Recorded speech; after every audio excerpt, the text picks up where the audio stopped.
Muy buenas noches, muy buenos días o muy buenas tardes donde quiera que se encuentre.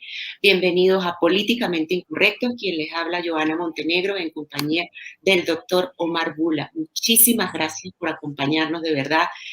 Doctor, es un honor, es un placer y bueno, no me cabe en el pecho de verdad que usted nos acompañe el día de hoy. No, ya el placer es mío. Muchísimas gracias, Johanna. Como te decía, qué bueno que nos podamos ver, porque esas redes son muy impersonales. Es bueno saber con quién se habla, sentir el calor humano, etcétera. Ustedes, el agradecido soy yo. Muchas gracias. Tan bello, doctor. Bueno, aquí siempre los invito a que se suscriban al canal Repúblicos TV en YouTube y a Repúblicos BN1 en Twitter. Por favor, activen la campana en la opción todos para que cada vez que los productores subimos contenido, la plataforma les alerte. Por favor, regálenos desde ya ese like, esa manito arriba allí en YouTube. Y en Twitter, por favor, el corazoncito. Compartan estos contenidos en sus redes sociales con familia y con amigos, ya que en el caso de YouTube cambió las políticas, ya no distribuyen, así que necesitamos de ustedes para que estos contenidos y mensajes lleguen a más y a más patriotas. Doctor, en este espacio nosotros siempre comenzamos con un mensaje o una frase célebre que tiene mucho que ver con la temática que vamos a tocar. El del día de hoy es el siguiente: es más fácil engañar a la gente que convencerlos de que han sido engañados. Mark Twain. Así que con eso vamos a iniciar. Doctor, mi primera pregunta tiene que ver porque para poder entrar en materia, usted como respetable analista internacional, sabemos que se lo han preguntado en muchísimas ocasiones antes, pero nos es muy importante para este espacio y para la audiencia que nos ve, nos explique esa diferencia entre los dos términos de globalismo y globalización. Muy buena pregunta. Yo creo que es fundamental, es fundamental. Mira, es más importante hoy que nunca. Y vamos a ver por qué cuando haga la distinción. La globalización, C-I tilde en la O-N, la globalización es un fenómeno que no está en nuestras manos. La globalización se da por el crecimiento poblacional. Hoy somos muchísimos más que en el pasado, pero bastante más, ¿no es cierto? Hemos básicamente casi cuadruplicado la población del mundo desde principios del siglo pasado. Y por otro lado está la tecnología, ¿no es cierto? Estamos en medio de la revolución tecnológica. Esos factores, más el comercio, etc., el mundo siempre ha tenido algún nivel de globalización, desde que salió Marco Polo y Cristóbal Colón desde que zarparon en sus barcos estaban, ¿no es cierto?, cubriendo mundo y conectando culturas. Ahora la globalización, que es la que vemos hoy, la contemporánea, es la que está acompañada por la tecnología de la información y el hecho de que el flujo tanto de capitales como de personas es mucho más fácil, más rápido y, como te digo, hay más personas dentro de ese flujo. Esa globalización no la para nadie, la tecnología va a seguir, sigue, todos los días vemos cosas nuevas. El crecimiento poblacional pues preocupa a muchos, pero sigue también, sobre todo en el África, ¿no es cierto?, que va a ser en el 2050 el África como un todo va a estar a la par de la China y la India, con 1.500 millones de personas más o menos. El mundo se está desbalanceando desde el punto de vista poblacional.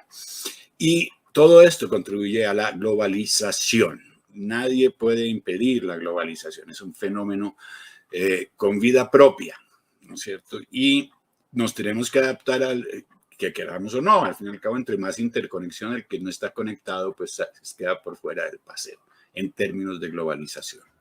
El globalismo, es un movimiento y una ideología política.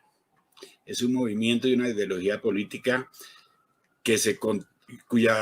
cuyo opuesto es el Estado-nación, a las naciones que conocemos nosotros, la nación venezolana con su bandera y su himno y su vino tinto, la nación colombiana, la tricolor, por la que gritamos gol y porque tenemos un himno y tenemos fronteras y sobre todo soberanía. Ese es el concepto básico y central, es la soberanía de las naciones. La soberanía básicamente es la capacidad de tomar decisiones por sí mismo, sin influencias por fuera de las fronteras de la nación. Entonces, ¿qué pasa? Hemos estado organizados en naciones durante mucho tiempo, nos encontramos en las Naciones Unidas, ¿no es cierto?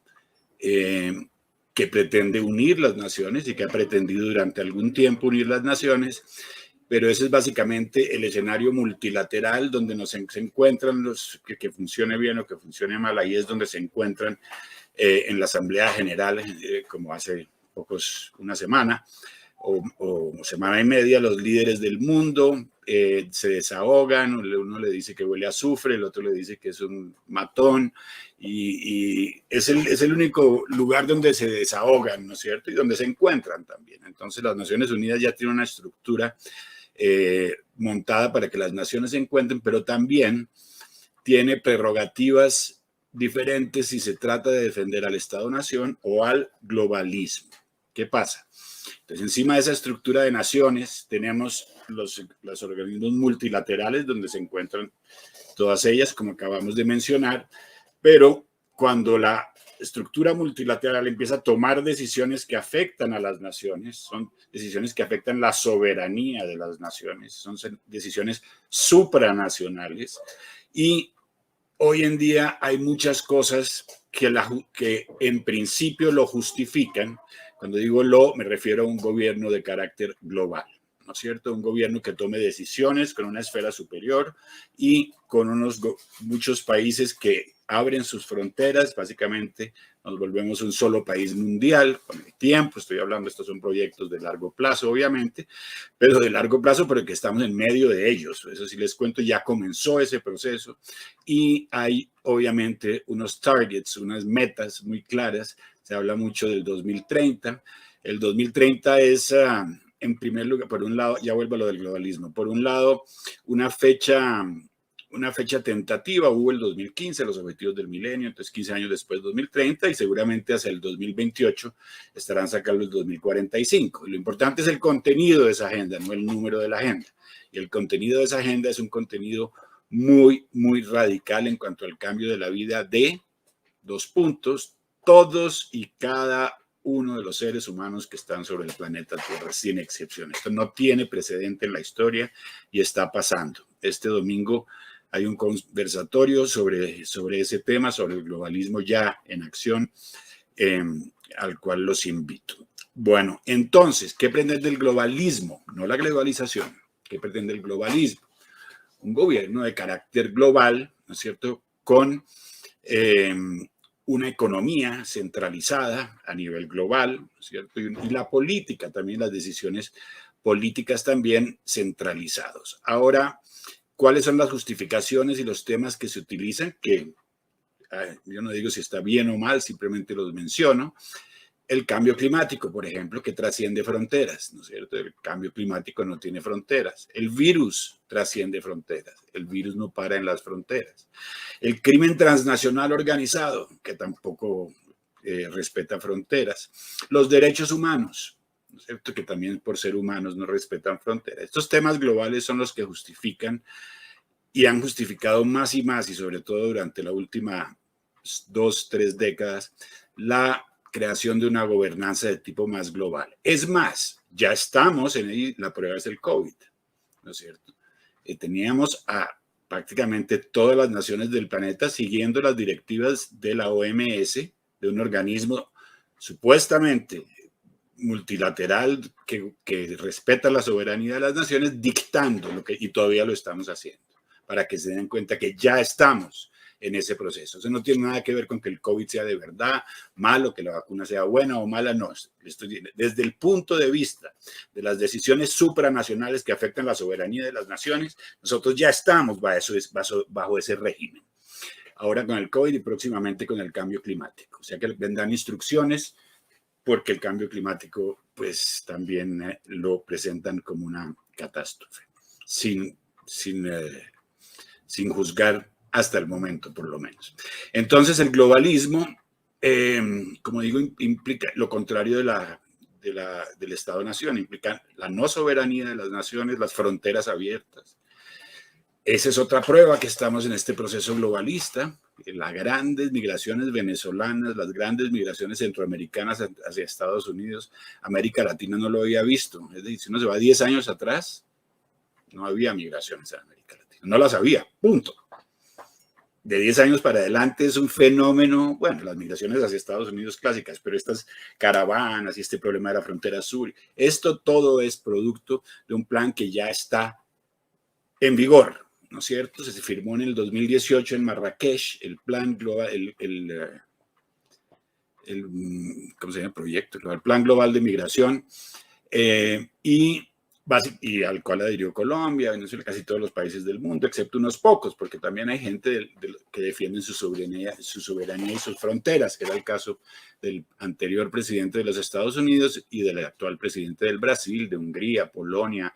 Hay algunos países que no concuerdan con estas fronteras abiertas, que son las que garantizan una gobernanza de tipo global, ¿cierto? Que todo el mundo se pueda mover, pero que básicamente es la autoridad central la que maneja toda la parada.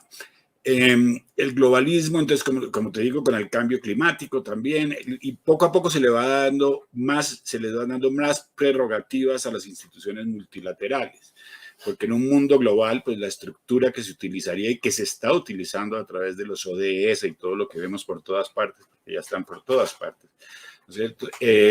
Básicamente sería la que, ¿no?, de una manera u otra, con otro foro muy, muy importante, que se llama el World Economic Forum o el Foro Económico Mundial, que está basado en Davos, en Suiza, son los que mandan la parada. Y entre los dos, tal vez, inclusive más el Foro Económico Mundial que las propias Naciones Unidas. El hecho es que están de acuerdo en forjar ese mundo global ya. Ya está, es decir, tienen todo, yo no podría exagerar, es muy difícil exagerar, tienen todo el consenso de todos los principales gobiernos del mundo, incluyendo el actual gobierno de los Estados Unidos, para una cosa que se llama Build Back Better, construyamos mejor de nuevo, o como quieran traducirlo.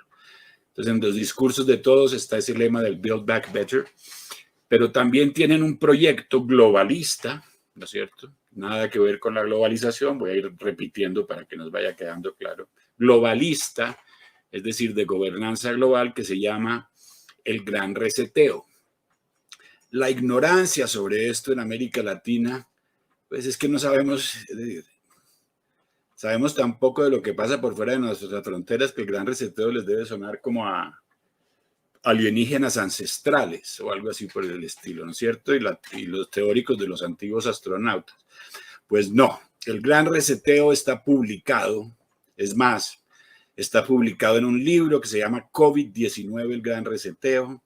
Hay discursos desde Xi Jinping hasta Biden, John Kerry, Macron, Angela Merkel, el primer ministro del Japón. Todos han estado presentes en Davos, se han encontrado con quién, porque quién es la otra parte de esto, el gran actor del momento y los que en realidad están manejando este planeta, que son las grandes corporaciones multinacionales. Las grandes corporaciones multinacionales básicamente establecieron una agenda común con las Naciones Unidas que convergen esos ODS, Objetivos de Desarrollo Sostenible, cuyo discurso es muy convincente, pero cuya intención claramente es ese camino hacia un mundo de gobernanza de tipo más global. ¿Qué incluye este mundo de gobernanza más global? Primero, como siempre, la plata, la economía, la digitalización de la moneda que ya está comenzando, ya el euro se está digitalizando y poco a poco están cambiando de raíz lo que se llama el capitalismo clásico. Y quieren introducir un capitalismo nuevo, y cuando digo quieren introducir, y uno conoce el detalle, la gente también puede ver que ya lo están introduciendo, ¿cierto? Que se llama el stakeholder capitalism, o el capitalismo de las partes. Ese capitalismo implica que es la empresa privada la que gobierna y que está en el centro de todo. Y si ustedes dicen, bueno, tantos planes, ¿cuánto de esto está pasando y qué capacidad tienen? La capacidad que tienen es total. Son los dueños Estas pocas corporaciones multinacionales son dueños del 66% del comercio mundial, son dueños del 90% de los medios de comunicación, son medios del 95% de los medios de consumo y son muy pocos. Esto es una realidad innegable que está cambiando el mundo, porque antes nos manejábamos entre naciones, ¿no es cierto? Ahora hay otro actor, que es el sector privado más poderoso que muchas naciones, en muchos casos, con más capilaridad, un Amazon estamos comunicados a través de uno de los medios que ellos establecen, Windows, el que todo el mundo, básicamente ellos han hasta el smartphone, ¿no es cierto? Lo que tenemos en la mano. Entonces el control, eso no lo tiene ningún gobierno del mundo, esa capilaridad. Nadie, ningún gobierno establecido, ni los Estados Unidos, ni que se gaste todo el dinero del mundo, pues le tocaría gastarse todo el dinero de Amazon, de pasadito. Bueno, y son básicamente estados virtuales que tienen un poder totalmente sin precedentes. Mira, para decirte que la fortuna, y lo muestro a veces, hay una fortuna de 4.7 trillones de dólares entre 4 compañías. Eso es 2 veces el PIB del Brasil, 12 veces el de Colombia, y ni si quieres poner varios de los países africanos y nuestro Haití los más pobres, uno de ellos puede tener más dinero que 60 de los países más pobres. Una persona. Y una corporación, obviamente. Entonces hay poderes nuevos y todos estos poderes están detrás de esta iniciativa que se llama el Gran Reseteo. Este Gran Reseteo es el principal proyecto del globalismo y constituye, como te dije, un cambio radical en la manera en que vivimos en todo sentido, con la preocupante intervención de la China. Y ahí se unen los dos grandes componentes de la geopolítica global, por lo menos desde la perspectiva de un latinoamericano o de alguien en Occidente. 1, la China como nuevo poder, ¿no es cierto? Y un Estados Unidos debilitándose. Y 2, en Occidente sobre todo, este famoso gran reseteo del globalismo.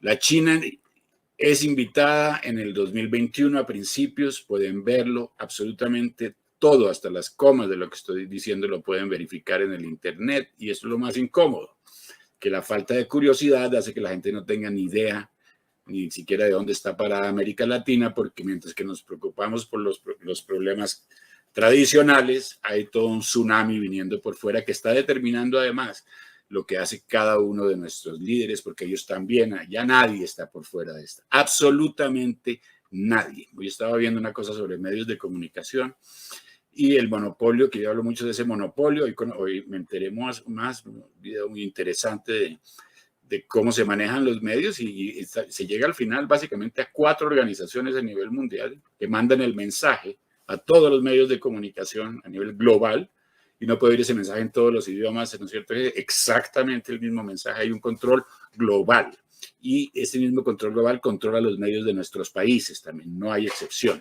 ¿no es cierto? Hay excepciones en el periodismo alternativo, cosas como la que estamos haciendo tú y yo, etcétera, pero obviamente en términos de escala no es muy significativo, en términos de sustancia sí estoy seguro que es muy significativo. Ahora, eso está pasando, mira, porque yo creo que hasta es la primera vez que en un momento dado me pregunté, bueno, ya sé que toda esta cuestión está pasando, ya me enteré, y cada día me entero más y más y más, y veo cuán asimétrico es todo eso, hasta que un día dije, no, lo que hay que decirles a la gente es que ya está pasando, ¿no es cierto? Y que las pruebas están ahí. La renta universal, ¿no es cierto? La renta básica universal es uno de los proyectos de Stakeholder Economy. ¿Y en qué consiste? Y es lo que más asusta, pero es lo más real, ¿no es cierto? Y lo que a mí más me asusta personalmente. Yo viví en países en guerra, Johanna, yo viví en Sudán, en Irak, yo viví en Somalia. A mí me asustaron cosas, pero lo que más me asusta en términos de largo plazo de mi vida, bueno, salí vivo de allá, obviamente, gracias a Dios, pero es esta parte tecnológica. En la China tienen un sistema que se llama el sistema de crédito social, the Social Credit System. El sistema de crédito social ya está implantado. La China es obviamente hoy en día un gigante tecnológico, el gigante tecnológico del planeta, básicamente. Mucho más que los Estados Unidos, el propio Trump lo reconocía y Biden no está haciendo mucho para evitarlo. Y tiene un sistema en que básicamente a través de reconocimiento facial y a través de todos los datos tuyos de tu vida, ingreso, pero además en China hay 600, si me acuerdo de la cifra exacta, 632 millones de cámaras. Eso es casi una cámara para cada 2 habitantes, ¿no es cierto? Perfectamente manejadas a través de lo que muchos de los jóvenes que me están escuchando conocen como el Big Data. Y el Big Data ya no es el Big Data del pasado con un computador de 16 cuadras y 6 kilómetros, sino que, como dice una persona en un video, un dato muy interesante, la tecnología que tenía el Apolo que llegó a la Luna, la tenemos en el celular hoy en día. Ese es el avance tecnológico. Imagínate el nivel de es decir, yo lo que me pregunto es cómo se subió ese tipo a ese cohete y no le digo miedo, obviamente no sabía lo que iba a pasar después.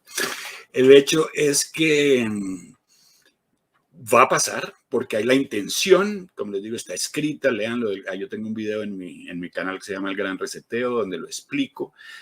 Hay acuerdo, los presidentes están de acuerdo, todo el mundo ha hablado en la tarima pública, estamos de acuerdo, vamos a dar pasos en este sentido, las Naciones Unidas están en ese paseo, todos estamos en ese paseo, tanto los que estamos en el sector público como los que estamos en el sector privado, porque esto básicamente es un cambio que no ha existido, no tiene precedente.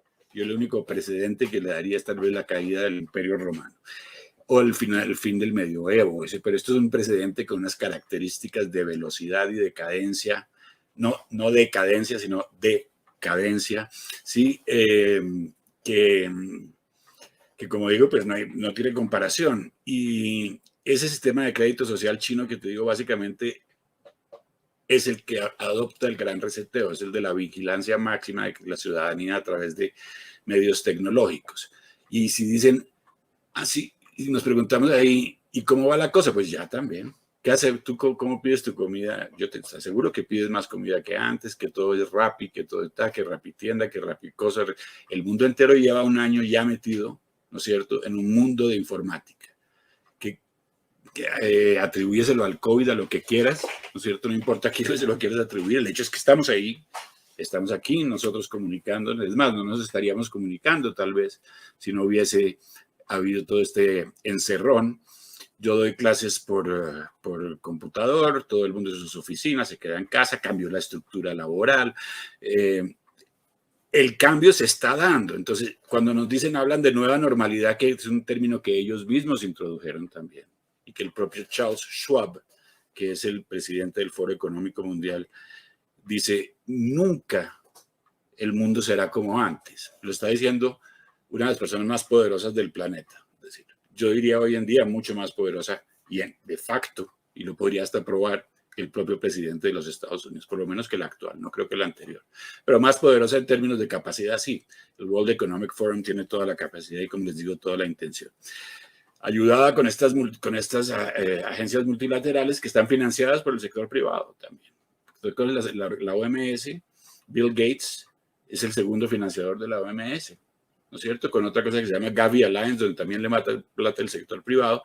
Entonces, básicamente, la persona que nos está aconsejando sobre todo lo que está haciendo de vacunas, un tipo que ni siquiera es médico, etcétera, etcétera, pero tiene una relación. ¿Y quién es el portavoz? Pues Tedros, el doctor Tedros Ghebreyesus, ¿no es cierto? Un señor con un pasado oscuro por allá de lo de mí. Yo trabajé en las Naciones Unidas 20 años.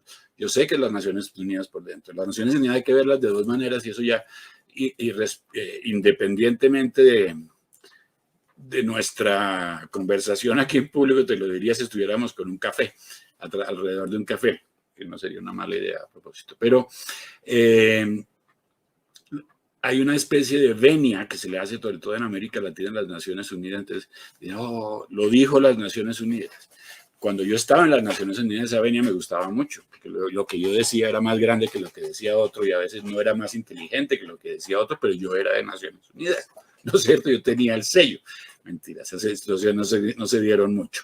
Pero fíjate como en el África, por ejemplo, en Etiopía, en este momento lo sacaron. Les dijeron 7 de ustedes, 7 de los mayores de naciones, se van del país. Con malas o buenas razones, hay una crisis humanitaria, pero es muy diferente la ONU en África, la ONU en América Latina, la ONU en otras partes. Si yo llegaba a Alemania con mi pasaporte de Naciones Unidas, me decían, ¿y esa vaina qué es? Usted no tiene un pasaporte colombiano. Y entonces, les importaba, mejor dicho, y cuando yo llegaba a un país africano o latino, no, llegó el señor de Naciones Unidas y eso era un tapete rojo. Y aquí nos están manejando la parada. Ahora estaban hablando del proceso de paz de Colombia y a mí no me da, yo ya me salí de esa organización y la pasé muy bien y la quiero mucho. La organización, el pasado, las organizaciones cambian como la gente, ¿cierto? Yo no soy el mismo de hace 10 años. No sé si soy mejor o peor, pero no soy el mismo en todo caso. En el caso de las Naciones Unidas, el cambio ha sido enorme y sobre todo por el fenómeno que estábamos hablando de esa penetración enorme del globalismo y de esa idea de un gobierno global con un objetivo muy claro. Y cuando hablan de la Agenda 2030, que la gente ve como una conspiración, a mí se me hace simpático que lo vean como una conspiración. Se ve que no han puesto en Google la Agenda 2030, porque estás, mejor dicho, yo enseño management y yo enseño también por el lado de la política. Y si me meto por el lado del management, aparece también en las petroleras, en las productoras de alimentos. Ya, esto está armado, esto está armado. Estamos encima de una plataforma que no tiene reversa. La única reversa que tiene es la resistencia que se puede tener, que es mínima. Son estrategias más asimétricas, ¿no es cierto?, para hacerlo. Pero el tsunami es muy, muy grande y como te digo, lo importante después de haber entendido, y espero que hayan entendido esa diferencia entre globalización y globalismo, ¿no es cierto? Globalización como fenómeno espontáneo, poblacional, tecnológico, y globalismo como fenómeno ideológico y político, ¿cierto? Que por lo menos estemos más conscientes como ciudadanos en las pocas elecciones que nos quedan, ¿no es cierto? Porque el tiempo ya no va a haber más, ¿no? Estas son ya están viciadas. Ya ni siquiera, ya ni de elecciones, pues no tienen nada, ni siquiera las de Estados Unidos. Give me a break. Si las elecciones de Estados Unidos están viciadas, ¿qué va a esperar uno aquí de los países de la mafia? ¿Ah? Como fregado, ¿no?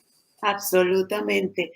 Pues una cosa para acotar a lo que dice el doctor es que invitamos a las personas a que vayan, como dice usted, a Google, busquen Foro Económico Mundial y ahí va a aparecer todo. Hay un lindo video, muy lindo video, donde ellos se promocionan y dicen, la Agenda 2030 no tendrás nada y serás feliz. O sea, no nos crean a nosotros, vayan allá a la página, a la propia página del Foro Económico Mundial.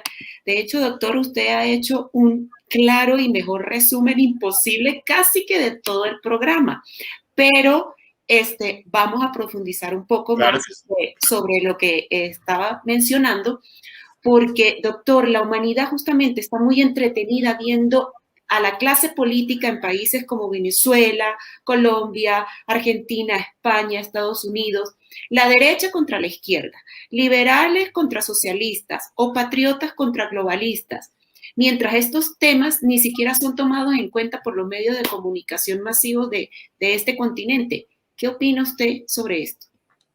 Mira, yo lo veo a veces es como si uno le dicen que hay dos partidos y uno se va al partido que no es, y no es cierto, al estadio que no es, y empieza a jugar allá y se mata, y hace todo el cuento, y dice, no, pero es que no era aquí, era en otro estadio. Eso es lo que está pasando. Todo el mundo está jugando en el estadio que no es, ¿no es cierto? Están jugando todavía en medio de paradigmas como el de izquierda-derecha, que como digo siempre, estos son posiciones políticas, teóricas que no se van a terminar porque tienen ciertas características propias que son constituyentes básicamente de la manera en que nos comportamos económicamente, políticamente. Eso no se va a terminar.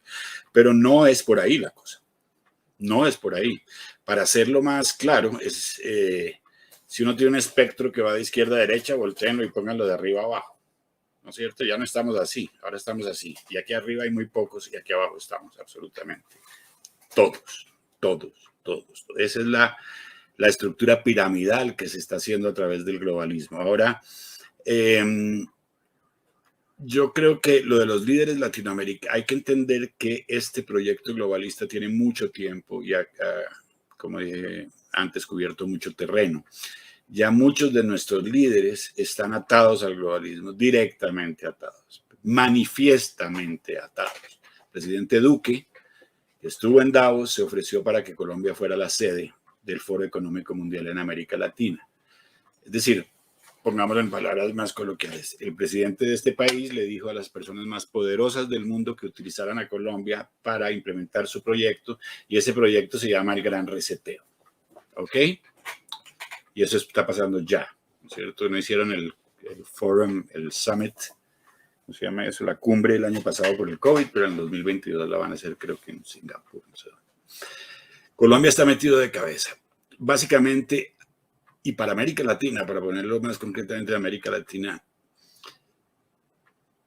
las fuerzas anti-Estados Unidos se unieron, y eso incluye a los globalistas que no quieren a Estados Unidos como el único país dominante en el mundo, sino varias naciones manejando el globo, o menos naciones con una organización central, etcétera.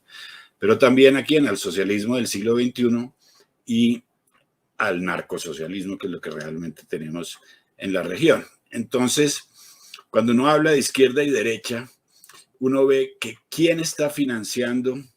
Hagan de cuenta que yo no soy ni de izquierda ni de derecha. Cierren los ojos 2 segundos, hagan de cuenta. Yo creo que ya saben de qué lado estoy yo, si se trata de ese espectro, que no me parece muy ilustrativo realmente. Ahora, ¿quién está financiando la izquierda de América Latina si nos ponemos dentro de ese marco de globalismo y nacionalismo? Los megacapitalistas. Las personas más ricas del mundo. Es decir, la izquierda lucha contra el capitalismo, lo pongamos en palabras sencillas. Mi lucha contra el imperio capitalista, ¿no es cierto? Y que viva el Che. Y ahora los financia el imperio capitalista a todos. ONGs ambientalistas, de LGBT, de aborto. Todos ellos están financiados, ¿no es cierto?, por el objeto de su lucha. ¿No es cierto? Es así de simpático. Entonces, ¿de qué le sirve a uno ser de izquierda? Primero que todo eso por el lado de la izquierda. La derecha, ellos mismos han movido ese espectro, ¿no es cierto? Yo vi una persona de centro, es una persona de derecha, ¿no es cierto? Y los que manejan la supuesta izquierda de América Latina no quieren llamarse de extrema izquierda, pero más extremo que de la izquierda de América Latina no puede haber. O que hay más extremo que un hombre armado apuntándote a la cabeza, un narco, diciendo yo soy de las FARC. ¿Eso qué es? ¿Comedido? Eso es extremo, ¿no es cierto? Pero como se movió el espectro para un lado, entonces la derecha se fue encogiendo y entre más está en el centro. ¿Y qué es el centro?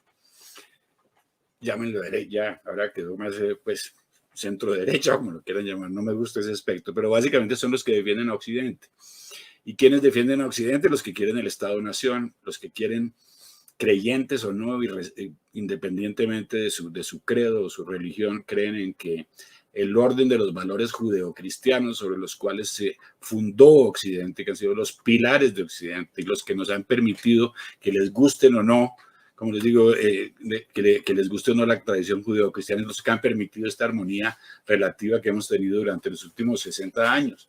El mundo después de la Segunda Guerra Mundial y Occidente tuvo un summum. Yo agradezco a la vida haber podido vivir una época fantástica hasta ahora. Ahora estoy viendo qué está pasando. Mi mundo está cambiando porque hay unos movimientos reales que se están dando, que están ocurriendo. Entonces, ¿de qué me sirve a mí la lucha de derecha a izquierda si al fin y al cabo de todas maneras voy a estar entre los de abajo, ¿no es cierto? Entre los controlados por el sistema. La ideología se va perdiendo, básicamente. Y no hay, primero que todo, no hay coherencia entre las alianzas, ¿cierto? La alianza, como digo yo, de los megacapitalistas con la izquierda ideológica es agua y aceite, pero ahí se da, ¿no es cierto? Porque ¿qué? Lo que prima ahí son los intereses, y esos intereses se están reflejando en una agenda más amplia que se llama el globalismo, la cual incluye tal nivel de liberalización que llega a nuestro territorio con la cuestión de las drogas. ¿Quiénes son los primeros defensores de la legalización de las drogas? Sobre lo cual voy a sacar un video pronto. Los globalistas, pero no por altruismo, ¿no es cierto? Pues que todo el mundo cree que las decisiones que toman los grandes son porque piensan mucho en nosotros, ¿no es cierto? Detrás de la droga hay un negocio gigantesco y por eso se han cerrado los ojos, ¿no es cierto? Porque ese socialismo de América Latina, muy ligado a estos globalistas, han cerrado los ojos ante el problema y lo que han hecho es que crezca la droga de manera exorbitante, con ese interés, además de un interés multibillonario, además que hay por detrás, ¿no es cierto? Entonces son los intereses, no las ideologías las que están manejando la paz. Siempre ha sido así, pero hoy día más que nunca. Esa ideología izquierda y derecha era más propicio o era más fácil, digamos, discutirla en épocas de Guerra Fría, cuando teníamos a Occidente y a Unión Soviética, donde en realidad unos países habían tomado partido y veíamos las consecuencias de las administraciones de los unos y los otros. Y está claro que Occidente salió ganando, Occidente salió rico, ¿no? Y todos los que se fueron por el lado del socialismo y el comunismo les fue como a los perros en misa, está todos, ¿no es cierto? Inclusive a la Unión Soviética, pues tan tanto que se cayó el muro y esos pobres países que estaban todos oprimidos ya hoy en día son esos países que estaban detrás del muro los que se oponen a los globalistas, Polonia, Hungría, porque se dan cuenta que con tantos términos y tantos ismos y terminología, etcétera, etcétera, que básicamente si tú te llevas, como se dice en inglés, when push comes to shove, cuando ya quieres resumir todo al máximo, esa economía que quiere establecer el gran reseteo es una economía socialista. Así de sencillo. Absolutamente. Y es que magistral, doctor, magistral. Yo necesito que este programa sea muy compartido por las personas que nos acompañan. Doctor, pasemos a una siguiente pregunta, porque justamente y al principio usted hablaba de China. Entonces yo me quiero referir, ¿quién puede hacerle frente al avance de China en el mundo ante las visibles muestras de debilidad justamente por parte de los Estados Unidos y otras potencias en sus políticas internacionales? Mira, en este momento nadie. Como país, como nación, nadie, y menos los Estados Unidos. Al contrario, China ya penetró a los Estados Unidos desde hace más de 2 décadas. Está muy presente en los Estados Unidos. Está muy presente en el sector privado de los Estados Unidos. Está muy presente en las instancias del gobierno, está muy presente a través de sus centros culturales, Confucius, en las grandes universidades, todas tienen un departamento de la China, han cogido gente de la China trabajando para el gobierno, los han echado, ¿verdad? Problemas, hay muchísimo en ese sentido. El hecho es que China ya penetró los Estados Unidos. Pero hablemos, antes de hablar de Estados Unidos, primero ver que la China, de manera muy cautelosa, y tal vez eso se lo deben a esa sabiduría milenaria imperial, ¿cierto? Porque al fin y al cabo los Estados Unidos era un imperio que se está derrumbando en este momento y es que habrá durado, ¿qué? 300 años, ¿no es cierto? Los imperios del pasado duraban 600, 700, ¿no? O sea que los imperios modernos caen más rápido. En todo caso, la China, irónicamente, ayudada por los Estados Unidos a principios de siglo, a finales del siglo pasado, cuando se crea la Organización Mundial de Comercio, después accede China. La China en el siglo pasado era amiga de los Estados Unidos. Carter y Deng Xiaoping y todos ellos eran amigos, básicamente. ¿Por qué? Porque el enemigo era Rusia, era la Unión Soviética. Y a los americanos no les convenía que China se fuera con Rusia, entonces se la dieron. China era pobre. Las reformas de Mao Zedong habían sido un desastre, las hambrunas de 30 millones de personas, etcétera, etcétera, con todo el aparato de propaganda escondiendo, bla.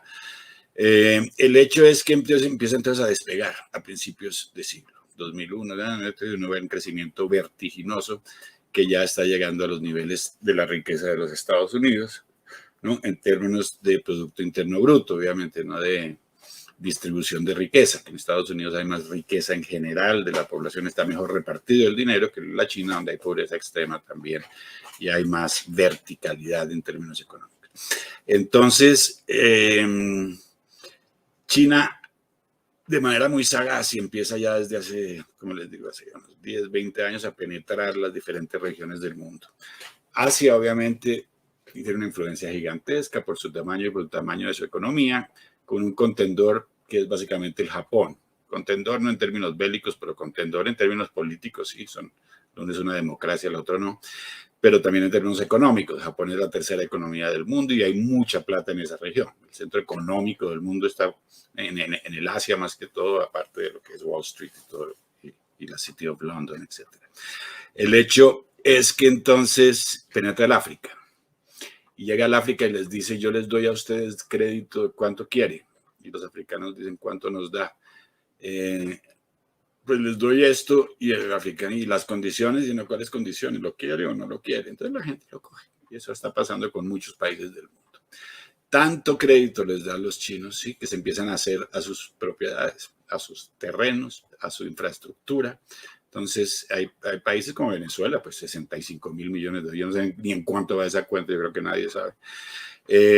Ecuador también, con petróleo comprometido hasta el 2024, creo que todo en pagos a la China, pero en el África ya lo hizo con muchos. En Djibouti, al lado de Somalia, al lado del Mar Rojo, básicamente por la falta de pago, el puerto de Djibouti es un puerto que le pertenece a la China, un puerto nacional.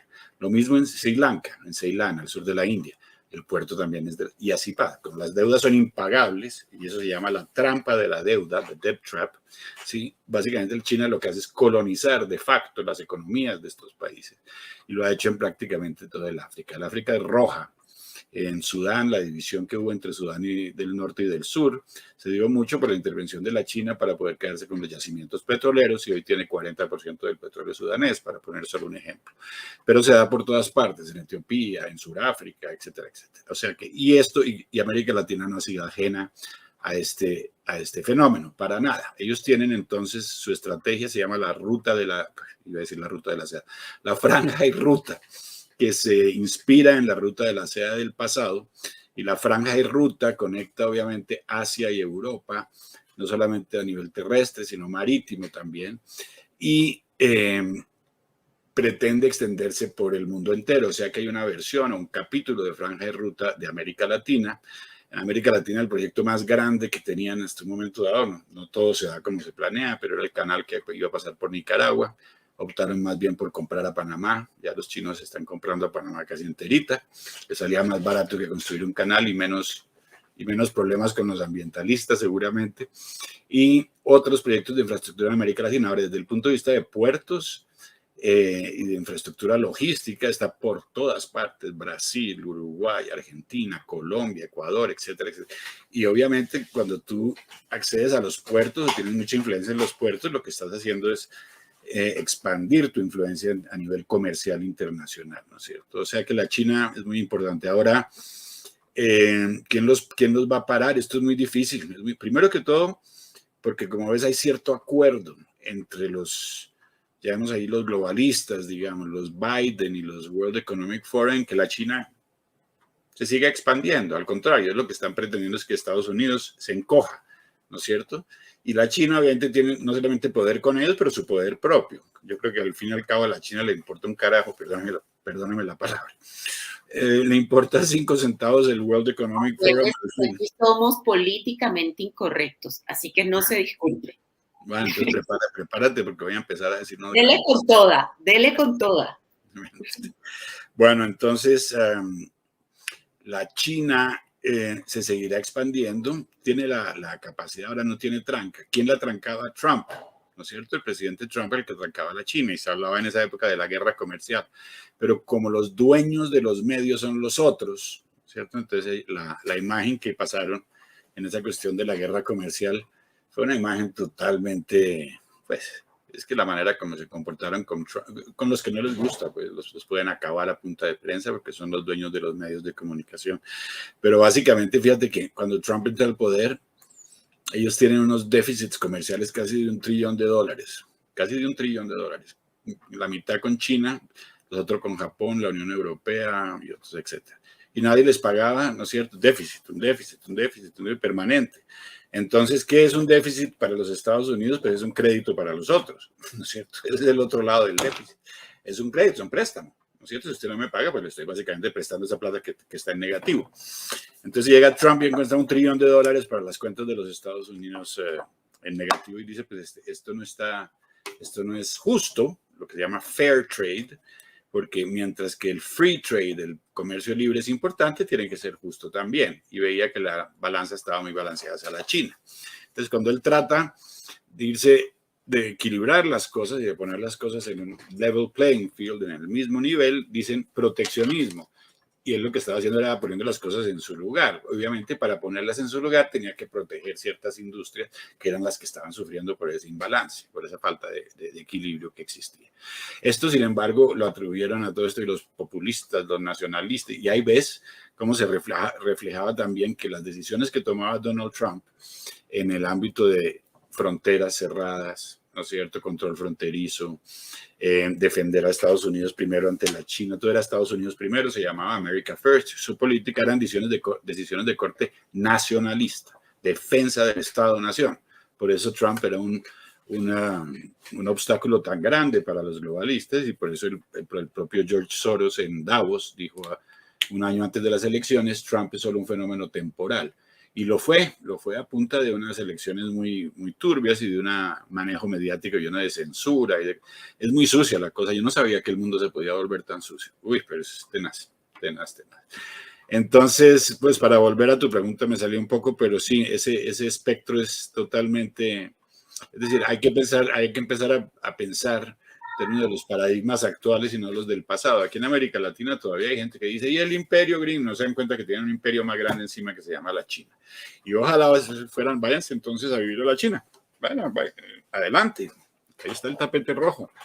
Váyanse para la China o váyanse para Miami, ¿no es cierto? Escojan. Yo prefiero Miami en todo caso, porque entre imperio y imperio hay bastantes diferencias. Ahora Estados Unidos está muy, muy mal, muy, muy mal. La prensa no lo está mostrando, porque en este plan del gran reseteo, como creo haber mencionado antes,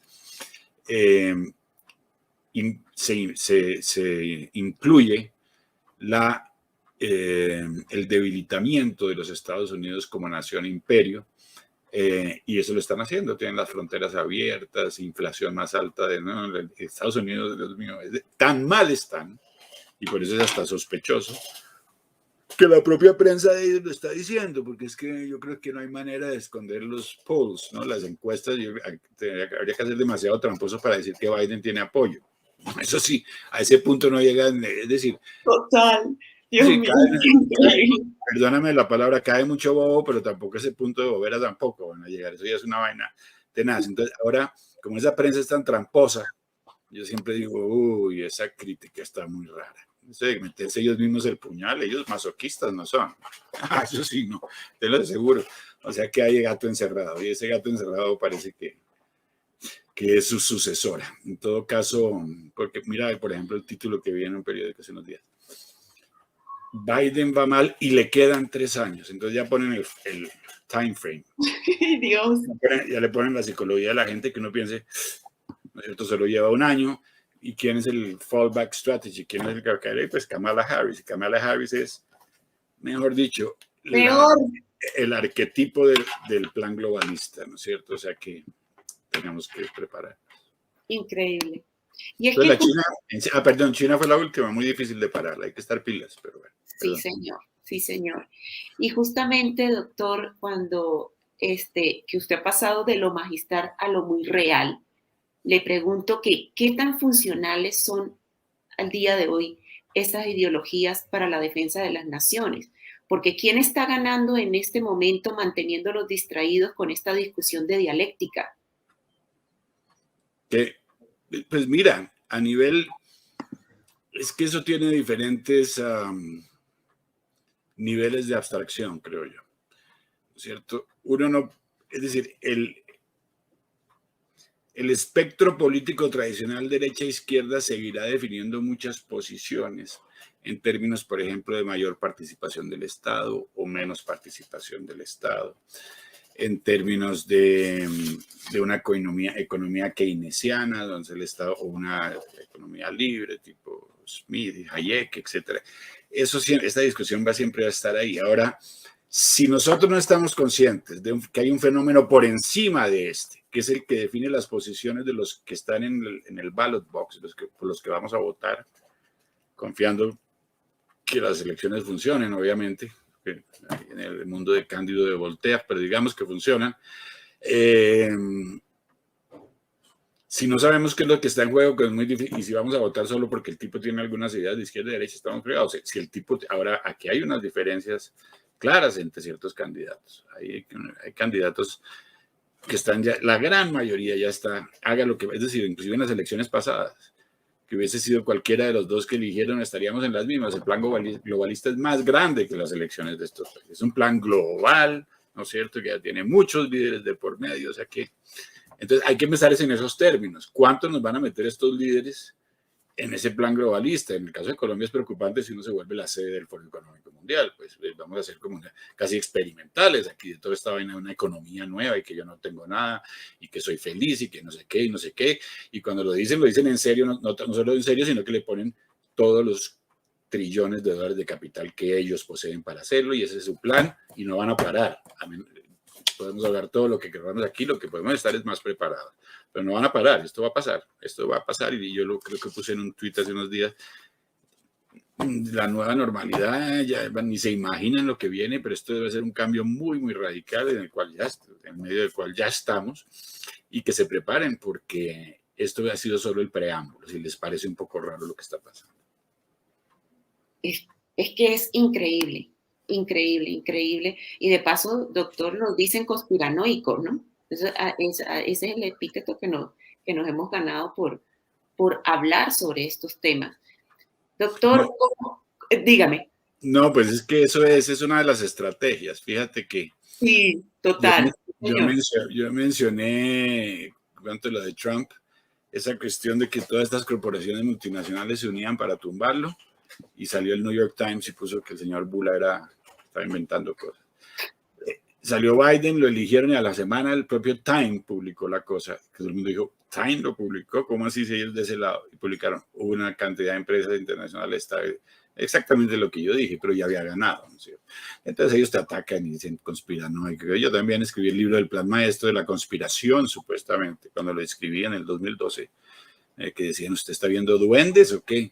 De Hezbollah en Venezuela. Ajá, ahora no están ahí, no han ganado terreno, no está Irán metido, no le acaba de vender armas Irán a Venezuela, pues quédense con sus ideas de conspiración. Yo siempre me esfuerzo en la medida de lo posible de hablar solo de cosas que puedo respaldar, ¿no es cierto? O sea, que si quieren creer conspiración, cada quien coge. Y que se le agradece, doctor, que se le agradece porque por ello usted tiene el respeto de tantas y tantas personas. Pues si les ha parecido no solamente bueno hasta este momento a quienes nos han acompañado en el chat, déjenme decirles que ahorita viene un tema más espinoso. Y es que le quería preguntar, doctor, que usted cómo ve el papel que está jugando la iglesia en las comunidades. Y lo quiero poner en contexto porque teniendo en cuenta quién es Bergoglio, hago esta pregunta porque lamentablemente en Venezuela lo que resalta son los llamados de los curas jesuitas que para nada le incomoda al régimen de Maduro. Mira, sabes que los jesuitas tienen una historia muy larga de control y todo eso. No, hablemos menos de la fe y hablemos más del poder, ¿no es cierto? Son muy poderosos. Voy a echar un paso atrás. Yo decía que Amazon tenía más capilaridad que todo. No, hay uno que tiene más, la Iglesia Católica. ¿No es cierto? Ellos tienen más capilaridad, ¿no es cierto? Porque ahí hay una iglesia en cada pueblo y todo el cuento, ¿no? Ya. Manejaron el mundo. Occidente ha sido, como mencioné antes, judío-cristiano, la religión católica ha sido en las principales, ¿no es cierto? El Papa, Roma, etcétera, etcétera. El mundo ha cambiado y eso hay que ponerlo de nuevo en contexto, ¿no es cierto? Ya primero en siglos pasados la iglesia mandaba, los papas eran los regentes, básicamente, poco a poco se van quebrando estos imperios religiosos del pasado, pasamos a los estados-nación, entramos a la segunda mitad del siglo pasado donde la iglesia juega un papel muy importante porque básicamente es la iglesia de Occidente, ¿no es cierto? Y hay problemas inclusive con las iglesias en la Unión Soviética, los ortodoxos, etcétera. Esos temas religiosos también van cambiando con el tiempo, a pesar de que tienen un mismo credo a través del tiempo. Entonces, la iglesia es un organismo que tiene muchísimo poder, tanto poder financiero como poder de opinión, ¿no es cierto? Un poder de opinión fenomenal. Ese poder, pues, depende de sus 1,000 y pico de millones de seguidores a nivel mundial.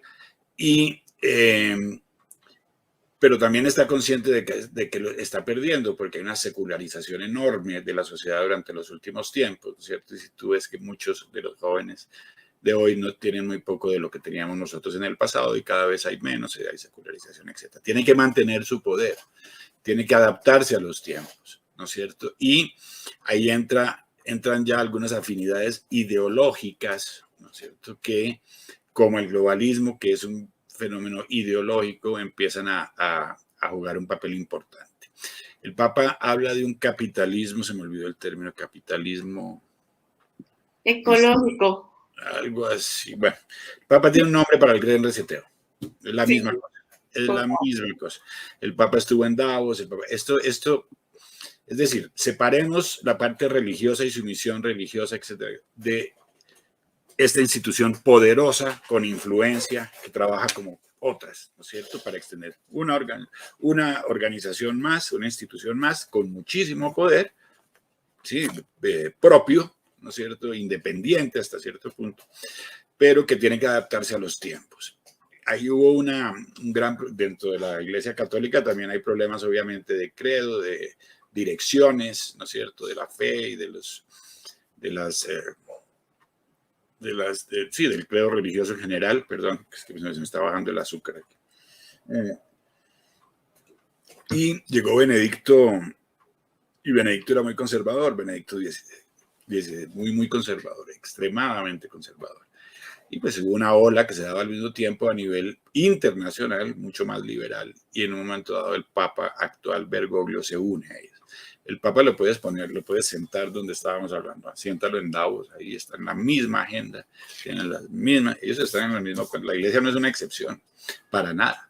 Ahora, yo creo que en todas las instituciones, esa es la cabeza, es como cuando hablo de la ONU, yo hablo sobre todo de las personas que están decidiendo. Dentro de la ONU hay una cantidad de gente valiosísima que está haciendo su trabajo seriamente, gente en lugares peligrosos, dando su vida por otros, por ayuda humanitaria, o sea que no hay que generalizar.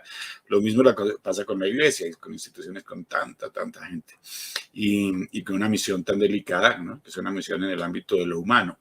Ahora, como todas las instituciones, ha tenido esos graves problemas de corrupción, de económica, pedofilia, etcétera, etcétera. Bueno, esos son y desde el punto de vista, inclusive desde el punto de vista teológico, también ha habido unos cambios. Las últimas encíclicas no han salido así con todo el acuerdo las que tenían tal vez antes bajo Juan Pablo II. Había más consenso en el pasado, porque el tiempo ha cambiado y porque este nuevo Papa sin duda alguna hace parte de ese engranaje global y por ende muchas de sus propuestas siguen la misma agenda.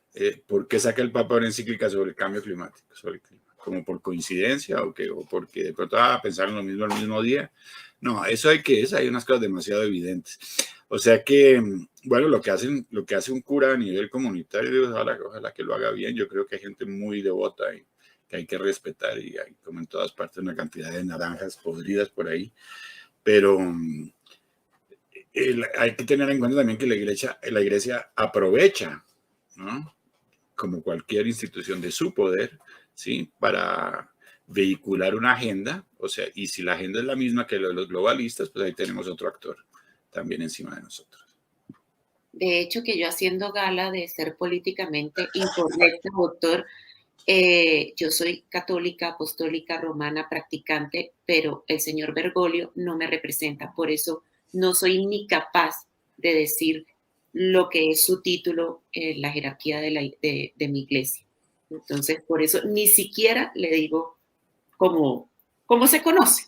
Por eso le digo Bergoglio, la verdad. Pues, La verdad, mira, yo vivía inclusive, yo vivía en Roma, o sea, que cada que venían a visitarme me tocaba llevar a la gente. Es como cuando llega a un sitio y uno le toca hacerle el tour a todo el mundo por los mismos sitios y preguntarle si, ¿y te gusta? ¿No es cierto? Ay, ¿te gusta?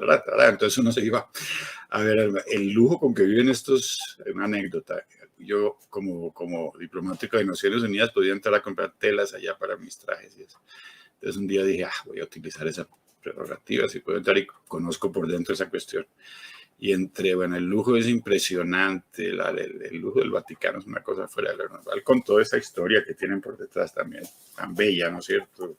Su Capilla Sistina y todo eso, pero el lujo dentro que viven estos dos grandes de la religión es enorme. Ahora, sin lugar a duda, la evolución en los últimos tiempos ha buscado simplemente resituarse en el centro del poder, y eso es cuando entramos al campo de los jesuitas, ¿no es cierto? Ellos nunca se desvían, ¿sí?, del poder, ¿no es cierto? Cuando ven que están sideline, que los están sacando, pues ellos hacen mainstream, se vuelven de la corriente principal y se amalgaman ahí. Y eso lo estamos viendo, como te dije antes, con el Vaticano, que desafortunadamente para los que somos parte de la tradición judeocristiana, es un ejemplo muy triste, sobre todo después de por lo menos desde mi punto de vista, puede empezar diferente, de un Juan Pablo II que enfrentó esos grandes fenómenos globales, esa diferencia, ese sismo tan grande entre la Unión Soviética y nosotros, el comunismo, etcétera, etcétera. ¿Qué estamos haciendo aquí? Este tipo ha cerrado los ojos sobre las FARC, ha cerrado los ojos sobre Maduro, ha cerrado los ojos. Todo lo que en principio representa el cristianismo, ha cerrado los ojos sobre las atrocidades que cualquier persona del pasado hubiera dicho. ¿Qué pasó? ¿Dónde anda el Papa? Pues él no está ahí. Para nosotros, en todo caso. Para muchos. Absolutamente, así es, doctor, exactamente. Ese es el problema, y más para los venezolanos. Por eso es que es tan incómodo este señor, por no decir otra cosa. Y usted dijo algo muy importante, nos quedan 2 preguntas, pero dijo algo muy importante que yo quiero resaltar y destacar. El Papa, justamente, la gente que le dice el Papa, se ha querido vender al mundo como una persona sumamente humilde, igualmente como lo ha hecho Bill Gates, igualmente como lo ha hecho Mark Zuckerberg. O sea, la imagen que ellos quieren siempre proyectar, porque en ese caso sí le hablo como psicóloga, la imagen que ellos quieren proyectar es justamente de personas humildes para acercarse, entre comillas, con todas esas oscuras intenciones, a el ciudadano, porque a nosotros no nos gusta decirle pueblo. Acuérdate de Mujica en Uruguay, ¿no? El Total, es cierto. Volkswagen y las pantuflas, y entre Volkswagen y pantuflas se unió con George Soros, legalizó la marihuana, hizo todo lo que le dio la gana. No es que esté en pro o en contra de la legalización, simplemente hizo lo que quiso. El hecho es que sí, el Papa tiene esa ventaja, pues que tiene el credo es muy humilde, per se, intrínsecamente humilde. O sea que él utiliza eso de manera magistral, sin lugar a duda para muchos. Pero también ha perdido mucha credibilidad. Total, absolutamente. Y en Venezuela más, porque justamente desde las tragedias que hemos tenido con ese régimen tiránico y narcoterrorista de Maduro, la tragedia del 2014 de los chicos, la tragedia de los chicos en el 2017, bueno, y en fin, las miles y un tragedias con todos los presos políticos. O sea, así estamos, doctor. Sí, lo que no Quiero preguntarle y pasar justamente porque usted mencionó ese organismo, y ese organismo es como cuando justamente hablamos, bien sea del globalismo, bien sea de la OMS en la situación en la que nos tiene inmersos. Vamos a hablar de la ONU, doctor. Y es justamente para el día de hoy, ¿usted qué piensa de ese rol en la ONU en el mundo actualmente, donde algunos consideran que este organismo ya es absolutamente obsoleto ante los conflictos actuales de muchos países, incluyendo, y por este es el caso, incluyendo Venezuela? Mira, imagínate que tú compraste en 1945 un carro nuevo, bien bonito, como los que hay en Cuba, que eran bien lindos, y con el tiempo esos Chevrolet grandotes de 2 colores, beige y café. Y entonces compraste ese carro nuevo, y ese carro nuevo te iba a prestar una función durante algún tiempo. Pero con el tiempo se le fueron cayendo las partes y le fuiste poniendo remaches y partes que no eran, y salían los hábiles mecánicos tercermundistas y te ponían una cuerda en vez de un cable, etcétera, etcétera. Así fue construyéndose la ONU a través del tiempo. Funcionó muy bien, pero muy bien ¿para quién también? Muy bien para Occidente, porque eran instituciones inspiradas por Occidente después de la Segunda Guerra Mundial, ¿no es cierto? Inspiradas por las potencias, sobre todo por los Estados Unidos, que era la gran potencia en ese momento. Entonces sirvió muy bien, sobre todo los intereses de Occidente, y en alguna medida se convirtió en una plataforma más o menos idónea de concertación y para decisiones de distribución de recursos de cooperación para el desarrollo, para firmas de acuerdos multilaterales transnacionales sin necesidad de globalismo, como los derechos humanos, etcétera, etcétera. Entonces el carro se empezó a dañar y fue muy funcionó, sobre todo en sus primeros tiempos durante la Guerra Fría. Ese fue como ese era el ambiente, el contexto dentro del cual funcionaba, y tuvo, yo creo que, aciertos. Ahora te hablo un poco de la ONU un poco más ampliamente en términos de la institución per se. Ahora, en el contexto histórico, para seguir llega la caída del muro de Berlín y el mundo se desordena mucho, ya no hay una sola potencia, ya hay muchas potencias o mini potencias. Entonces solo salen los BRIC, África del Sur, sale Brasil, sale la India misma, ¿no es cierto? Una cantidad, y ya no están tan representados. Las dos grandes críticas que se le hacen a la ONU es que no representa el presente desde el punto de vista de las potencias que deben estar, por ejemplo, en el Consejo de Seguridad, donde no está Alemania, donde no está Italia, porque fueron los perdedores de la guerra de hace, ¿no? ¿Cuánto es? 70, 20 más 45, 65 años.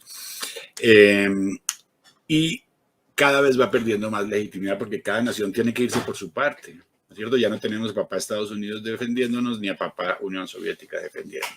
Entonces, cada quien por su lado de cómo nos acomodamos y empiezan las relaciones a ser muy diferentes que cuando eran entre dos bloques, ¿no? Si Angola y Mozambique decían somos comunistas, pues allá estaban ustedes. Y si Colombia y Venezuela decían estamos con los gringos, pues aquí está. Pero economía, política y sociedad bien separaditas. Hoy no. Hoy no, hoy hay mezclas de todo tipo y se debilita el Estado-Nación. Y si se debilita el Estado-Nación, pues se debilita también el organismo que lo representa, que son las Naciones Unidas, ¿no es cierto? Así ya por ahí hay una vena que alimenta esa poca representatividad que tiene en nuestros días. Ahora, también una cuestión de financiamiento.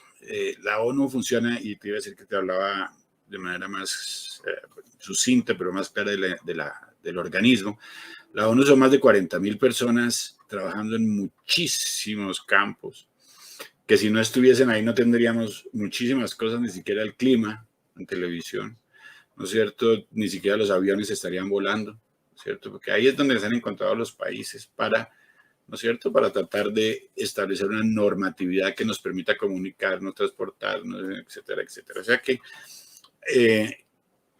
es necesaria, llámese ONU o no, esa burocracia que debería ser menos burocrática, a propósito que se le critica mucho también, pero en todo caso esa plataforma de entendimiento para poder comunicarnos entre países con fronteras o sin fronteras, por lo menos entre la gente a diferentes distancias, pues era necesaria. La ONU, como cualquier organismo, también está influenciada por la política. La política a su vez influenciada por la cantidad de plata que yo ponga. La mayoría de agencias de la ONU eran financiadas por los Estados Unidos. Entonces, y las agencias que surgieron de estas, las regionales, como la OEA, la Organización de Estados Africanos, tienen las mismas estructuras. También en la OEA era financiada sobre todo por Canadá y Estados Unidos, ¿no es cierto? Y esa es la ironía en la época de Chávez, en que la OEA se oponía a Estados Unidos y eran ellos los que les daban la plata, Llega Trump y pronto la OEA ya se vuelve más pro Estados Unidos para que vean que las cosas cambian, las instituciones cambian, como cambian las personas.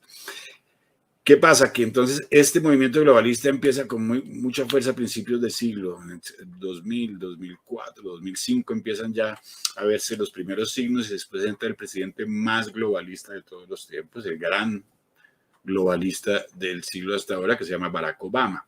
Entonces, Obama es el que le abre la puerta a todas estas grandes corporaciones multinacionales, muy cercano del Open Society Foundations de George Soros y del Bill and Melinda Gates Foundation, y les abre básicamente las puertas y lanzan el proyecto globalista que tenía que ser implementado por ser un proyecto tan grande que va a cambiar la humanidad, por lo menos desde el punto de vista de ellos.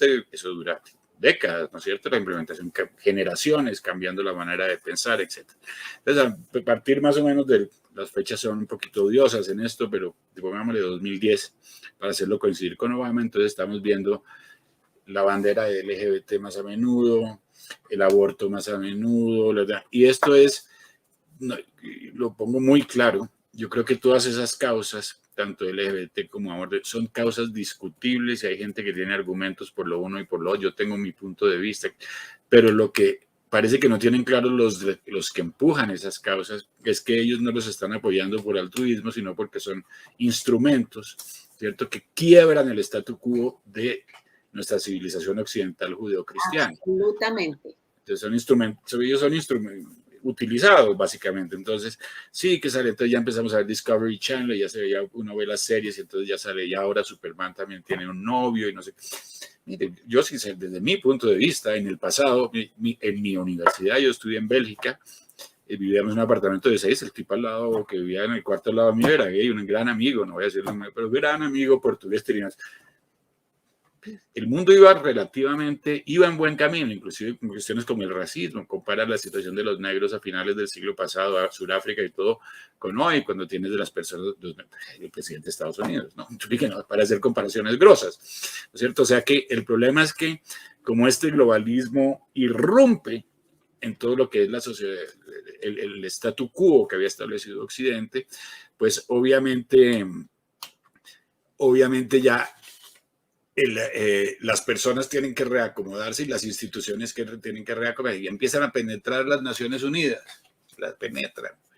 ¿A través de qué? A través de las fundaciones, porque es que estas grandes corporaciones mundiales, hoy estaba viendo un video impresionante de las dos más grandes del mundo que se llaman BlackRock y Vanguard. El hecho es que debajo de ellos están todas las compañías del mundo, todas las compañías, absolutamente todo lo que tenemos, esto, tu micrófono, lo que estamos comunicando, lo que te pusiste, el champú que te echaste, el jabón que te pusiste, lo que comiste, absolutamente todo, un poder que nunca había antes. Entonces, ¿cómo penetran el multilateralismo? A través de sus fundaciones. No llega Microsoft y le dice a Naciones Unidas, haga, no, llega Bill and Melinda. No llega George Soros, no llega Open Society. No llegan a Rockefeller Foundation, Ford Foundation. Estas organizaciones además no tienen la necesidad de publicar resultados como las organizaciones privadas. No tienen las mismas exigencias de reporting. Entonces canalizan miles de millones de dólares. El Open Society Foundation ha canalizado miles de millones de dólares a universidades, grandes universidades, Universidad de los Andes, Universidad de Rosada, a través de proyectos, de las grandes. Y esto viene pasando desde hace mucho tiempo, que la gente no se dé cuenta. Eso es otra cosa. Lo que pasa es que ese falta de curiosidad, como digo yo antes, y un parroquialismo extremo, y eso se ve a los niveles más altos, ¿no? Tú puedes hablar con gente, PhDs en puestos públicos importantes, y uno se les habla, ¿tú qué opinas del globalismo? Y me salió uno por ahí un día confundiendo la globalización y terminamos casi se va a hablar de San Andresito. Bueno, mira, la cosa es una cosa triste. Qué pena, pero... Es que es increíble. Le comento también y le comparto, porque nos queda ya una pregunta.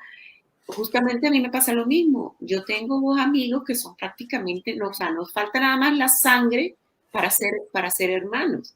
Y son gay, y tienen sus parejas y es más, no comulgan con todas estas cosas de esta ideología. No la comulgan. Cuando usted habló justamente de lo de Superman, porque eso fue esta semana, para quien no lo sepa, ahora el nuevo Superman en el cómic tiene novio, o sea, es bisexual.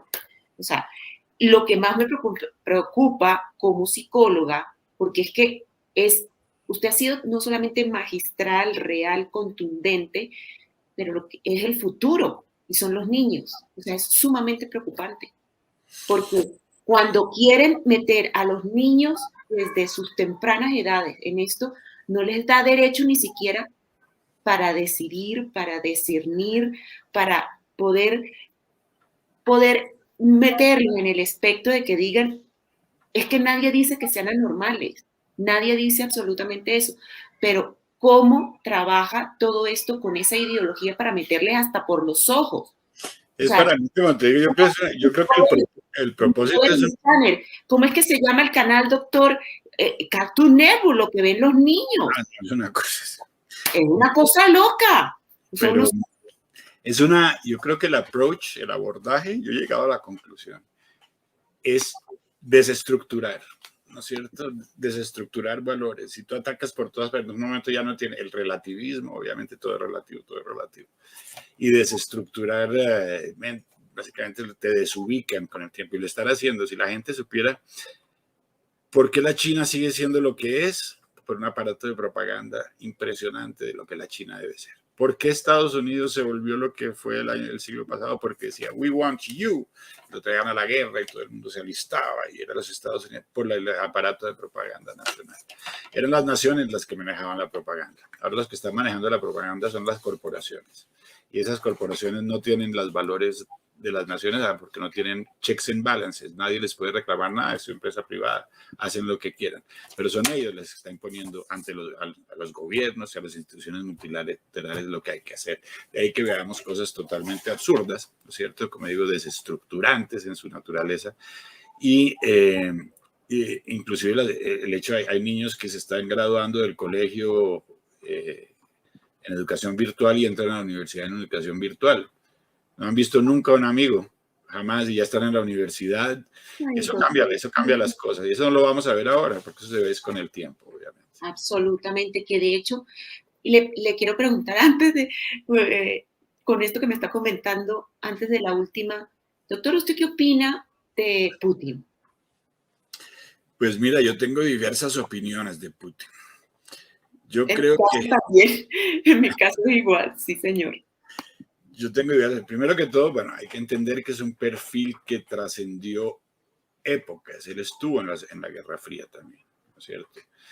O sea que vivió esa dinámica y sin duda alguna algo de eso ha perdurado. Es una persona que recibió una Rusia que ya estaba bastante disminuida, ¿no es cierto? Acuérdense de Yeltsin, que andaba borracho por ahí.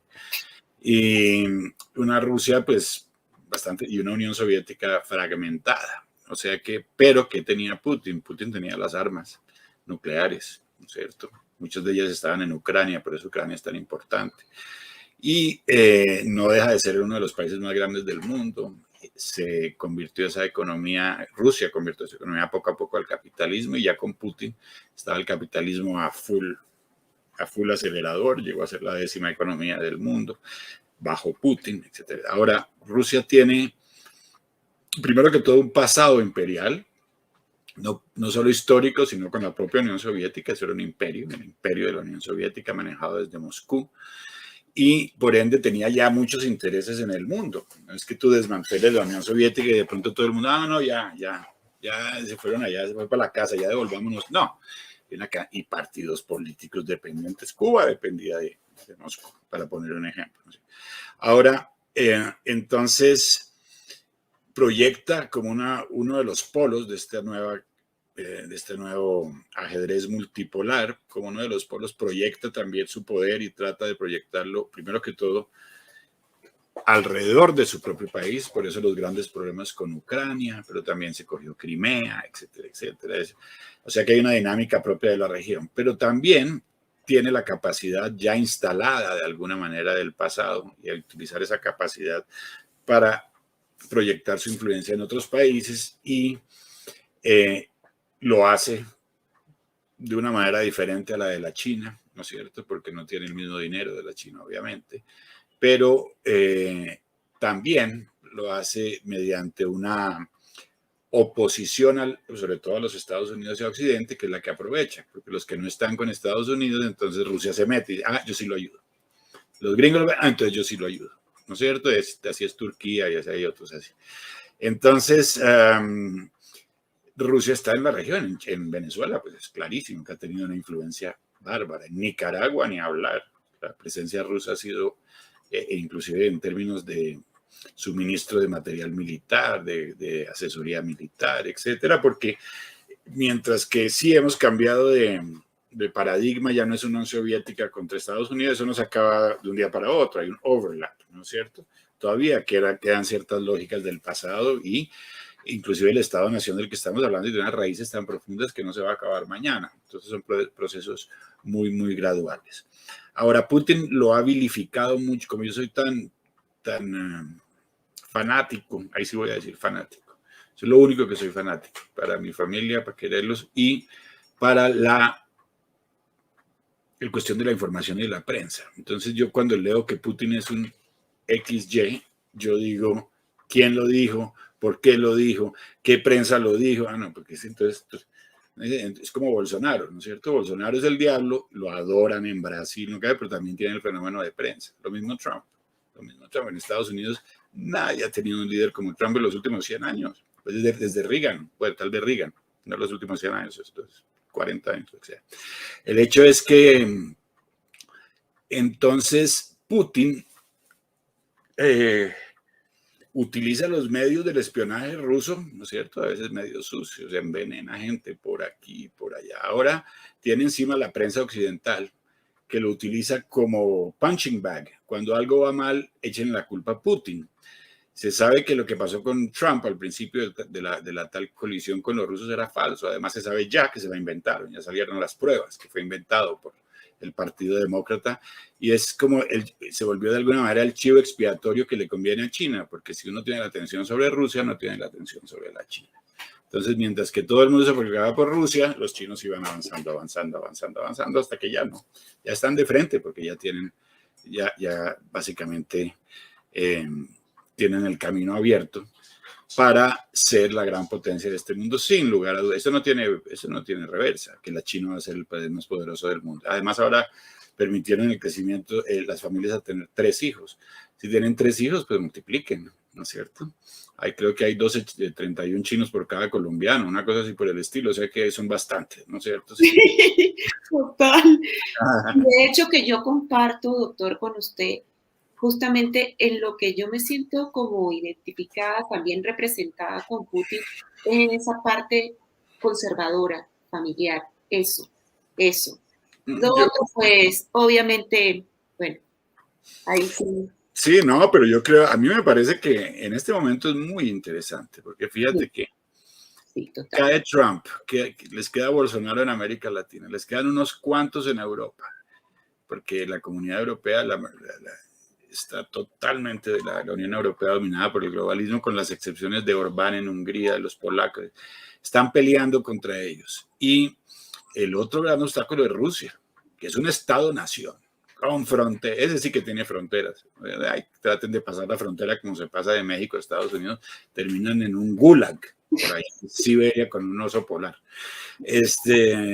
Entonces, una nación todavía con armas nucleares, acuérdate que ellos tienen un arsenal de armas nucleares, sí, que a pesar de que se ha reducido, todavía puede destruir al mundo varias veces entre Estados Unidos y Rusia. O sea que tiene un poder disuasivo gigantesco, que es el que lo mantiene sobre todo ahí. Así como uno dice que el Papa se aprovechaba de su credo, se aprovecha de sus armas, ¿no es cierto? Ese es el factor de poder más importante. Entonces, y además le toca defenderse ahora contra los globalistas. Lo de Ucrania, que lo tiene al lado, es el globalismo atacando. Ucrania y la Revolución Naranja fue básicamente financiada por George Soros, ¿no es cierto? O sea que cuando oigan ese colorcito naranja por ahí, aplicado a cualquier tipo de disciplina, pueden pensar por ese lado. Perdón, es que me estaba viendo una economía naranja que había por ahí. No sé. Sí. Bueno, y nuestra última pregunta, que la he dicho desde hace rato, pero es que parece que no lo queremos dejar ir. Y es que sí, aquí una compañera y estimada amiga del chat está en lo correcto, porque esa era la última pregunta, doctor. Y era para poner en contexto a todo el mundo. Yo quería preguntarle si existe una alternativa real, una cara que represente la ley, el orden, la justicia y la libertad en Colombia. O tenemos un hecho inevitable y lamentable con la llegada de Petro a la presidencia en Colombia como la joya de la corona que falta, doctor. Pues mira, yo creo que yo veo esto viene en el 2022. Mi estrategia personal en este sentido, yo ya tengo personas a las cuales prefiero. No voy a decir el nombre, porque yo creo que la velocidad de las cosas y la dinámica de las cosas va cambiando mucho las cosas. Acuérdate, en todas las elecciones que hay, 1 año y medio antes, hay una cantidad de gente que se lanza para presidente. Mejor dicho, uno va por la calle, tú también te lanzaste para presidente. Todo el mundo se lanza para presidente. Entonces ahora 60 candidatos se lanzan para presidente. Eso va, poquito a poco van saliendo y quedan 2 o 3. Ahí vamos a ver en qué estamos metidos. Ahí puedo responder la pregunta. Por el momento, gracias a Dios, sí veo algunas alternativas. Veo mucha ignorancia, pero una ignorancia profunda y que a mí sinceramente me hace vergonzosa de lo que está pasando en el mundo. No tienen la más idea de lo que está pasando en términos de los movimientos geopolíticos globales, que son los que definen. Dicen, ¿y qué? Que pase lo que pase, pues que esto es lo que define que nuestra frontera está abierta, eso es lo que define que está pasando la droga, eso es lo que define, eso lo define todo, ¿no es cierto? Aquí no, aquí Entonces ven el proceso de paz todavía como una cosa criolla entre las FARC y nosotros, cuando saben que hay una influencia externa enorme sobre el proceso de paz, intereses externos enormes. Entonces ese parroquialismo, eso sí cunda, ¿no? De todas maneras, cunde, perdón. De todas maneras, hay unos que sí saben lo que están haciendo, pero que son un alfil más de ese globalismo. Sin duda alguna, el presidente, bueno, expresidente Santos es un alfil del globalismo. Sin lugar a duda, el nuevo alfil del globalismo se llama Iván Duque, pues que más cortado, claro, no puede estar.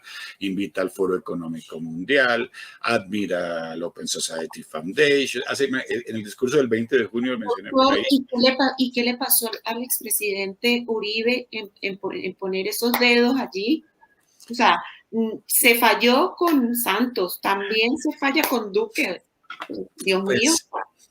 Yo no tengo la suficiente información para decir si se equivocó o no se equivocó, pero a mí personalmente, en cuanto al expresidente, lo único que me incomoda fue lo que pasó con el plebiscito. De ahí para adelante yo ya, desafortunadamente, como tú dices, creo que me dijiste antes, a mí no me importan las personas sino las causas. O sea que yo no tengo ídolos, ni siquiera Trump. Lo defiendo hoy en día porque uno de los tipos que más defienden mi punto de vista. Pero si Trump es una cosa totalmente incongruente, yo no me voy a poner de su lado por idolatría. Aquí sí pasa eso, ¿no? Idolatría, si hagan los ojos, a que así hagan lo contrario de lo que dicen. No, pero él sabe por qué lo hace. Él sabe por qué lo hace. Él sabe, eso no. Entonces, para mí, lo que más me incomoda es eso que pasó con el plebiscito, porque el plebiscito es, para mí, el día en que se incumplió el plebiscito. Si yo fuera un historiador, yo diría, marquen esa fecha y hagan un monumento, si quieren, en el espacio de los héroes que quitaron, y pongan, este día se acabó la democracia en Colombia. El día que le robaron el plebiscito al pueblo, se acabó. Eso es la democracia. La democracia es eso, ¿no? La representatividad del pueblo y de las mayorías. No se dio, se acabó la democracia. Entonces, lo que haya pasado en el 2016 y los que hayan estado involucrados, no importa, 5 de derecha, izquierda, gorda, los que hayan estado involucrados, acabaron con nuestra democracia. Eso sí, entonces por eso sí me incomoda mucho. Ahora, yo estoy seguro de que no hay líderes, tengo la información, no hay líderes a ese nivel que no tengan esas comunicaciones a nivel global y agendas a las cuales tienen que responder. Y no sé a qué agenda responde el expresidente Uribe. Pero a mí lo que me interesa no es tanto él, sino quién va a presidir la próxima vez, ¿no es cierto? Absolutamente. Sí, ahora Petro es un producto del globalismo directo, ¿eh? Es decir, el globalismo al cubo. Y Petro es además izquierda, por no decir narcoizquierda, que el narcotráfico maneja, estaba viendo ahí las cifras, estamos hablando más del PIB de Colombia y más del PIB del Ecuador en un año, en alguna manera. O sea que es un estado paralelo también. Eso está muy revuelto. El hecho es que la esperanza es lo último que se pierde, dicen por ahí, ¿no es cierto? Entonces, a veces es simpático que me encuentro con otros analistas, una persona que vino de París hace unos días, nos fuimos a tomar un café y la discusión no fue de lo que pasaba en el mundo, sino para dónde corremos. ¿Usted para dónde se iría? Entonces, yo no sé, allá en Brasil hay unas playas perdidas. Y, oye, me fue simpatiquísimo la discusión. Y entonces el día no, yo me voy para Alaska, que allá a mí no me gusta el frío, entonces le voy a esconder un iglú por allá. Fue muy simpática la conversación, porque uno siente a veces un poquito de desánimo. Pero, ¿sabe? Pero yo sí creo que una buena, y eso voy a tratar de hablar el domingo con Adrián Salbucci, Alberto Lazal, en un conversatorio que tenemos. Yo sí creo que en la filosofía tipo Sun Tzu, ¿no es cierto? Si uno hace las cosas bien, estratégicamente, y a pesar de la asimetría, puede tener resultados. Y hay movimientos en contra de lo que está pasando muy grandes. Este tsunami viene, pero no quiere decir que no los haya. Trump todavía tiene mucho poder allá. La gente está en las calles en Europa. La gente ya se despertó. Los propios europeos no sabían lo del gran reseteo. Ellos mismos, pues menos acá, ¿no es cierto? Ya, lo máximo que sabemos es si James lo contrataron en Dubái. Entonces esto es muy, muy fregado, muy fregado. Hay que ponerse las pilas e informar más, creo yo. Absolutamente. De hecho, no quiero dejar de pasar la oportunidad de saludar a Libres 2.0 de España, que, doctor, son unos grandes hermanos en esta lucha con esta oposición real y genuina de venezolanos que de verdad sin ellos, sin un Luis, sin tantas personas como usted que nos acompañan, que nos apoyan, que nos dan esta mano, sería muy difícil de que de verdad escuchen a una verdadera oposición. Es muy, muy complicado. No, soy yo el que admiro el papel que hacen ustedes. Como, mira, yo conocí Venezuela cuando yo estaba, a ver, yo viví en varios países en esa correría con la ONU, pero fue, en Brasil. En Brasil tenía unos amigos de todavía son amigos míos, de la embajada, quiero mucho todavía. Y era la época en que Chávez estaba como comenzando, creo que por ahí que ya estaban diciendo quién es ese tipo, etcétera, etcétera. Y yo he visto cómo les ha cambiado la vida desde que nos conocimos en Brasil hasta el día de hoy. O sea que lo siento porque es casi un hermano esta persona. Y esa lucha de ustedes es muy, muy, muy, muy difícil. Y con gente que los ayuda, ¿no? Aquí, a hundirnos más. No, pues imagínate, aquí salió se ángeles serafines. Que era cuestión de horas, que era en cuestión de horas que caía Maduro, dijeron por ahí. Yo no sé qué tipo de horario tiene o qué tipo de método de medición tiene, pero Maduro está más atornillado al poder que nunca, ahí está más tranquilo. Sí, tranquilo. Es más, nunca lo he visto tan legitimado, ahora habla públicamente y se queja, antes por lo menos era el paria que no lo dejaban hablar, ahora ya no, ahora así van a hacer con los de Afganistán, porque ya no les importa, ya no estamos en ese orden mundial. Ya no estamos en el orden mundial donde priman los valores de Occidente, donde la moral de Occidente, donde la ética de Occidente, donde los valores cristianos, que uno sea creyente o no, primaban, ya no estamos ahí. Por eso tenemos una dictadura como la de Cuba que apoyan las democracias, una dictadura como la de Afganistán que dice Biden que se han comportado muy decentemente después de haber colgado a 16 por la noche anterior de un puente. Esto ya no es, el mundo, los valores y los antivalores están en juego. Y si estamos del lado de, yo no quiero darme la de righteous, como se dice, como que yo soy el que defiende los valores que son, pero me parece que lo que hemos vivido en las últimas décadas y antes de que Venezuela cayera, como siempre hay una falta de equilibrio de poder, siempre hay unos más poderosos que otros, pero eran democracias incipientes, pero más o menos democráticas, digamos bien, se están tirando todo. Absolutamente, es muy doloroso, muy doloroso.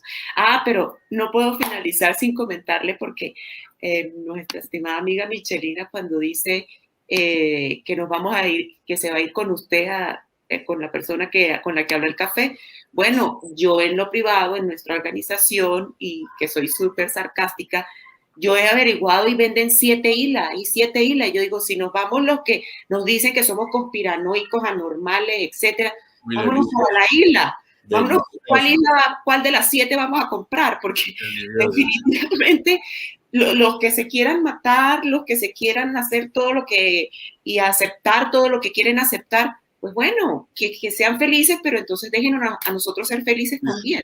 Y los invitamos, que vengan vacunados o no importa, sigan. Así es, absolutamente. Ay, doctor, mire, ha sido de las tertulias, las charlas más gratas y además que para quien no lo sepa, lo digo un secreto, eres de los 100 más influyentes analistas geopolíticos del mundo, para quien no lo sepa. Entonces, de verdad, doctor, muchísimas gracias. Espero que esta sea espero que esta sea una de varias. No solamente aquí en el chat se lo pidieron, yo se lo pedí antes de que saliéramos en vivo, que ojalá Dios nos permitiera y podamos unirlo y poder dialogar y saber cómo opinan ustedes con Alberto Franceschi y usted. Entonces nos encantaría poder lograr ese programa. Así que, de verdad, las personas que durante la transmisión he puesto tanto el YouTube como el Twitter del doctor Omar Bula, también lo consiguen en la descripción del video de YouTube, están allí también los links de sus redes sociales, no solamente síganlo en sus redes sociales, compartan este video, también suscríbanse aquí a Repúblicos TV en YouTube, como en Repúblicos BN1 en Twitter, que también salimos simultáneamente en ambas plataformas. Así que de verdad, muchísimas gracias, que Dios los bendiga. Joana, muchísimas gracias, tienes mucha energía, como dicen en yo viví en Brasil, que hablaban de Laura, decían, tienes un aura. La primera vez yo dije, ¿qué es lo que tengo? Y no tenía nada. Pero bueno, habla mucho de energía. Eres una persona con mucha energía e inspiras mucho positivismo. Te agradezco muchísimo por la entrevista. Ha sido un placer y siempre a tus órdenes. Y a todos los que escucharon, que Dios los bendiga. Que Dios te bendiga y te multiplique. Aquí siempre nos despedimos con el mismo mensaje de siempre. No olviden, todo lo que tenemos que hacer es ponernos de pie y el pequeño juego de ellos habrá terminado. Muchísimas gracias, feliz noche y nos vemos el próximo viernes. Hasta pronto. Muchas gracias. Cuídense mucho. Gracias, Johan.